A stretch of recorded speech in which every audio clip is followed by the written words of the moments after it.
Chapter 1. Love do heal right. The city never really sleeps, but that night felt empty. I sat on the hood of my car, parked under the flickering streetlight at the corner where we first met. Rain had started, thin drops bouncing off the asphalt like tiny alarms. The neon lights from the diner across the street reflected in the puddles, distorted like my memories of her. She was everywhere in my head and nowhere on the streets I walked. I remember the first time I saw her. She laughed from across the room at some joke I didn't hear, and I swear it cut straight through me. Her eyes caught mine for a moment, and I felt something I hadn't felt in a long time, something dangerous and irresistible. I was a moth circling a flame I already knew could burn me. "Hey," I said the first time I approached her, voice shaking a little. She smiled, that smile that made the air feel heavier. "Hey," she replied, and just like that, the world around us disappeared. Those early nights were intoxicating. We talked about everything, nothing, the kind of conversations that keep you awake for hours, that make you forget the world outside. She told me about her past, the scars she carried, and I shared mine, things I'd never told anyone else. There was a trust between us that felt untouchable, dangerous but untouchable. Our first fight came fast. A misunderstanding over something small, text messages misread, pride wounded.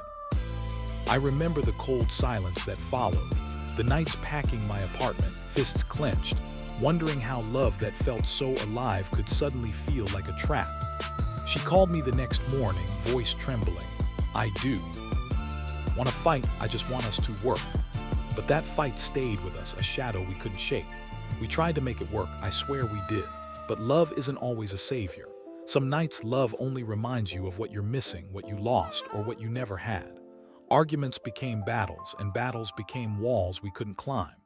There were nights I'd drive through the city alone, windows down, rain soaking me, screaming at nothing because I didn't know how else to release the weight on my chest.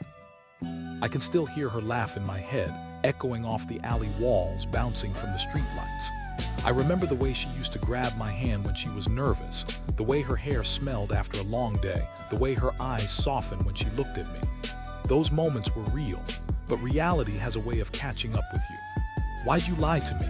she asked one night, tears sliding down her cheeks, mascara streaked. We were in my apartment and I was frozen. I wanted to fix it, to hold her and make it all go away, but some things can't be fixed. "I didn't mean to," I said, voice barely a whisper, but the words sounded hollow even to me. And that's when it hit me.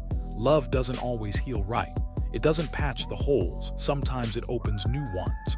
And sometimes the person you trust most is the one who leaves the deepest scar. The highs were everything. The intimacy, the laughter, the nights lying awake, talking about dreams that seemed so possible when it was just the two of us. I felt alive in a way I hadn't in years. But the lows, God, the lows were brutal. The arguments, the fights, the silence that followed, and the nights alone, staring at the ceiling, replaying everything we said and didn't say. One night after a fight I don't even remember starting, I found her standing outside my building, coat wrapped tight, eyes red. Shivering in the cold. "I can't do this anymore," she whispered. I didn't argue, I couldn't. I just watched as she walked away, her figure swallowed by the city's fog. That moment, that was when I realized love isn't always enough. Some people leave no matter what you give them. Some people leave and take pieces of you with them you didn't know were yours to lose. I walked the streets we used to roam together, every corner, every coffee shop, every late-night diner, haunted by her memory. I could feel her in the rhythm of the city, in the hum of the streetlights, in the quiet spaces between my own thoughts. It was torture and therapy all at once. And the nights, God, the nights were the worst. I'd sit in my room, music blaring, smoke curling to the ceiling, trying to fill the emptiness she left behind. I replayed our conversations, our laughter, our intimacy. I wanted answers, closure, something to tell me it wasn't all wasted. But some truths are too heavy to carry, and some love stories don't end with a happy song. Even in the darkness, there's a strange kind of clarity.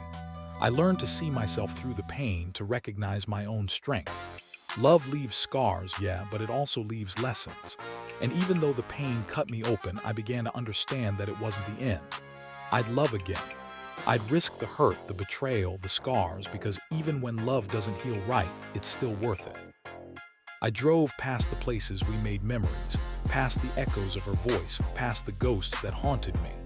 Rain-slicked streets reflected the neon lights like 1,000 broken dreams, but I kept moving.